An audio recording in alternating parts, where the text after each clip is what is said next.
Tere hommikut, kallid kaasteelised!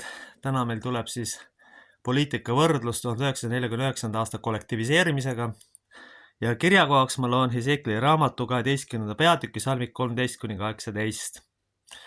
Mina kaotan oma võrgu tema peale ja ta püütakse mu püünisesse. Ma viin ta Paabelisse kaldealaste maale, aga ta ei saa näha ja seal ta sureb. Ja kõik, kes ümberkaudu on temal abiks ja kõik ta väesalgad hajutan ma kõik kidute poole ja tõmban mõõga nende taga. Ja nad saavad tunda, et mina olen issand, kui ma neid olen pillutanud paganate sekka ja puistanud mööda maid.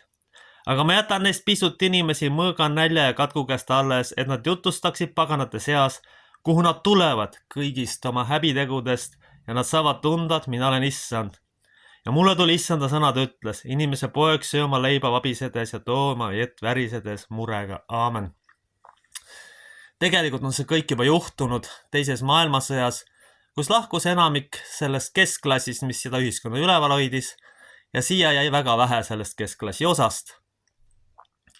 Siis 1949 ja see 40. lõpus toimub sisuliselt riiklik paljaks varastamine maksudena, inimeste vaeseks tegemine, näljaseks muutumine ja kolhoosidesse sundimine.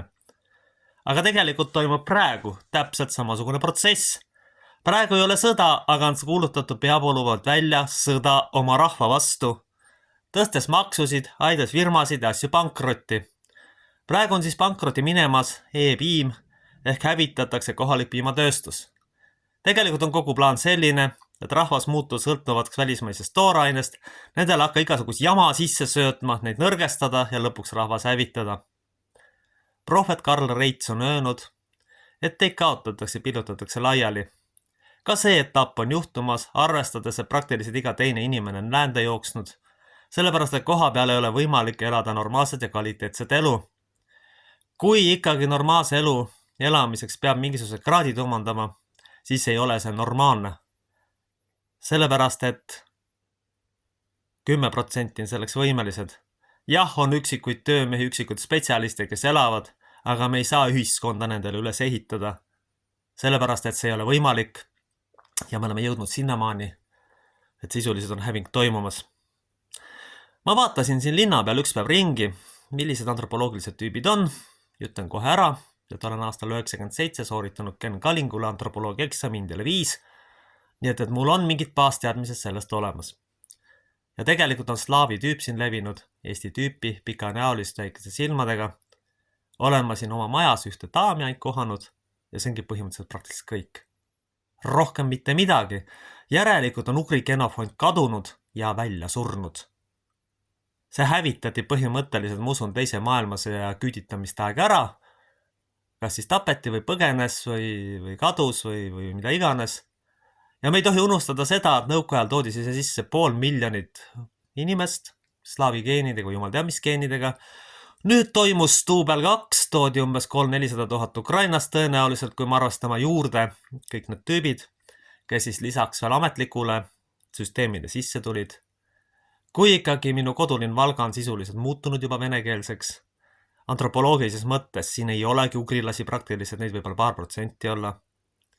Isegi Jõgeva maal, kus ma pikalt elasin, kohtasime mõnda üksikut ugrilast. Tausta uurides ikkagi tuli välja, kas siis on venelane või jumal teab mis rahvusest. Aga täna videode keskne teema on siis kollektiviseerimine, mis toimub maksude näol. Tõstetakse maksusid, ettevõtted läheb pankrotti, inimesed jäävad töötuks ja halvimal juhul võib tulla isegi suur nälg, kui see niimoodi edasi läheb.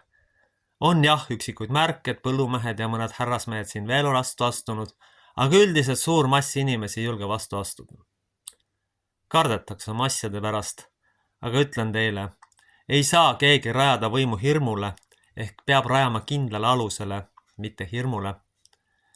Ja kui me hirmule rajame võimu, siis see varem või hiljem kukub, hävineb ja kaob üldse maa pealt ära. Mis siis on kollektiviseerimise tulemus? Nälg. Siis sellele järgneb vaesuse mentaliteet, siis sellele järgneb hirm riskida, sellepärast, et süsteemi olemus on see, et kui sa tahad leivatüki saada, nagu oli nõukogude perioodil tegelikult paljuski, siis sa pead süsteemile lojaalne olema. Aga siin lisandub nüüd ugrilik inimlikkuse puudumine, nii et midagi on siin juba olemas säästus stalinismi või trotskismi laadsed ja kui me makse veel tõstame, siis tulebki nälg. Ma usun praegu seda, et väga paljud Eesti pered, kus on lapsed, ütleme, sisuliselt näljapajukil või suremas ja mille pärast ei julge ta lapsi saada, sellepärast et globalistlik ajuloputus on ikka nii efektiivne, et noored on kõike uskunud, aga sellepärast, et nende vanematel juba puutub kriitiline mõtlemine, hirm on see, mis neid tüüpe võimul hoiab. Ja kui hirmu enam ei ole, võin omast käest kinnitada, siis tuleb välja, et võimul olev tüüp on lihtsalt mannetu, kompleksides ja katkine isik, kellel polegi mitte midagi muud jäänud kui ainult võim. Ja kui võim tal ära võtta, siis on kõik ja selle tõttu nad klammerduvad kõige külge, mis on. Ma teadsin, et kohalikust haridustöötajatest, juhtfiguuridest põgeneti välismaale, kuna ei julgetud vastutust võtta oma tegude eest. Tegemist oli mingi konfliktiga või mingi lapse otsese kiusamisega, nagu ma olen kuulnud, kahjuks mul täpsemalt informatsiooni selle kohta ei ole. Nii et need käskusid, kui nüüd täna selle kollektiviseerimise teema juurde veel tagasi, jagatakse kuskil kauged, lõppeesmärk on siis inimesed minema saada, rahvastik välja vahetada. Ja see, rõhutan veel kord, toimub samamoodi kui 1949. aastal, ainult peenemalt maksudega. Inimesed ei jõua maksta, loobuvad, inimestel on mingi elustandard ja kui see alla kukub, siis ei lasta sellest lahti, vaid pannakse kinnisvara müüki näiteks, et elustandardid jätkuda. Ja tõenäoliselt on ka see pankrotide puhul niimoodi. Selleks, et hoida standardid, loobutakse ettevõtetest, aga see pole ka alati nii. Mõni kaotabki oma elutöö. Sellepärast, et maksupoliitika on selline. Veel lugesin sotsiaalmeediast, et turbaettevõtte makse tõstetakse 350%. See on teadlik ettevõtte kägistamine, järjekordse kodumaise tööstuse teadlik, kuritegelik pankrotti ajamine peavoolu poolt ja viletsuse poolt. Sest neid, kes seal Toompeal istuvad, ma ei saa teistmoodi nimetada kui terroristideks ja oma rahva hävitajateks. Nad täidavad globalistidele käskusid ja nendele kasulikud idioodid, mitte valitsejad. Valitseja käitub teistmoodi oma rahvaga. Et rõhutan veel kord, meid ootab sama asi, mis 50. nälg, viletsus ja häving. Ja selle tõttu on hunnik alatoidetud inimesi, tervis kaob, inimeste eluiga kukub jällegi 15-20 aastat. Selle tõttu, et kui inimesele mitte anda täisväärtuslikku toitu, siis ta hävib. Kui vaadata neid inimesi, kes on nagu hea tervisega, siis on ikkagi taga mitme põlvkonna materiaalne kindlustatus sageli. See ei ole võimalik, et alatoidetud inimene saab normaalselt elada, sest sellega kaasneb ka perekonnas agressiivsus ja võitlus leivatüki pärast, kus siis lapsed sageli unustatakse, sellepärast et jää mitte midagi muud üle. Vanemad on pidevalt tööl, lapsed jäävad kasvatamata ja see ongi globalistide unistus. Järjest rohkem meenutab see olukord George Orwelli raamatut 1984, kus siis tegelikult on absoluutne kontrolli ühiskond, kus kõik ideoloogiad on keelatud. Ega me sellest väga kaugel ei ole, sellepärast et kaotasin tööga sisuliselt selle tõttu, et ei läinud kaasa ka kohaliku globalistliku terrorismiga laste suhtes, mis siis tahtis 90-minutilisi tunde ehk sisulised inimkatseid laste peal.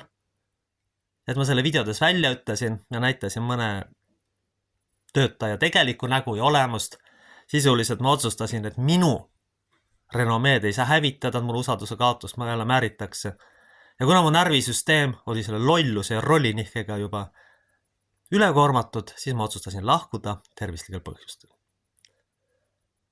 Aga paljudel seda võimalust ei ole.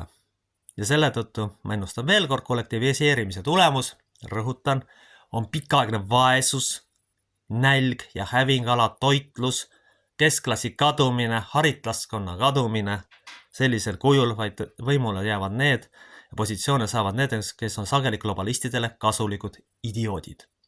Muidugi võib olla meistreid ja erandeid, kes selle mängu läbi näevad ja siiski suudavad kuidagi säilitada. Aga see, mis hinnaga see tuleb, see on kohutav.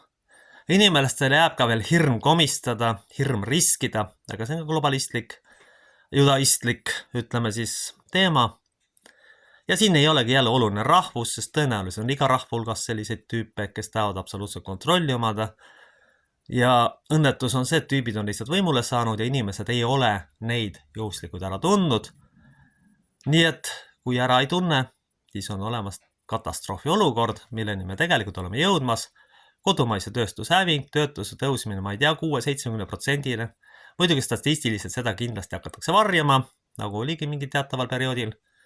Ja näidatakse, et asjad on korras, kuigi nad tegelikult ei ole korras, nii et varsti on siin tulemas nälg, viletsus ja häving, kui antud juhul sellest kursist ei pöörduda.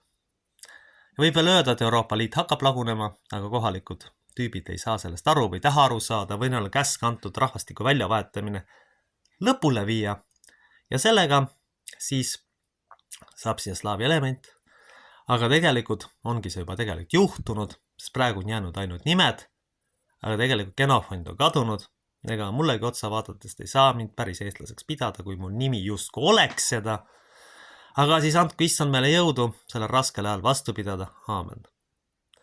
Meie isa, kes sa oled taevas, pühitsetud olgu sinu nimi, sinu riik tulgu, sinu tahtmine sündigu, nagu taevas, nõnda ka maa peal, meie igapäevast leiba anna meile tänapäev ja anna meile andeks meie võlad, nagu meiega andeks anname oma võlglastele, sest sinu päralt on riik, vägi ja au igavesti. Aamen.